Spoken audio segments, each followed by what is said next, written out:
ఫర్టిలిటీలో ఉమెన్‌కి ఉండే one of the problems adenomyosis అనే ప్రాబ్లమ్ గురించి మాట్లాడుకుందాము. అసలు ఎడినోమయోసిస్ అంటే ఏంటి?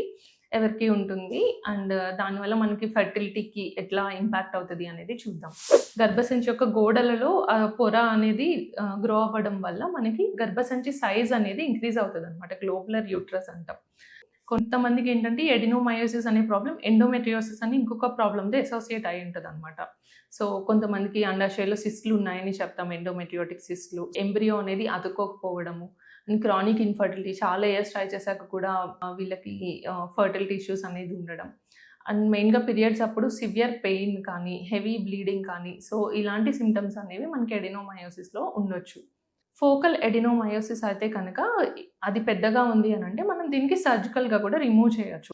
మనకి మెయిన్‌గా ఇలా రికరెంట్‌గా ఇంప్లాంటేషన్ ఫెయిల్యూర్స్ కానీ, క్రానిక్‌గా ఇన్‌ఫర్టిలిటీ ఇష్యూస్ ఉన్న వాళ్ళకి కానీ మనం ఐవీఎఫ్ సజెస్ట్ చేస్తుంటాము.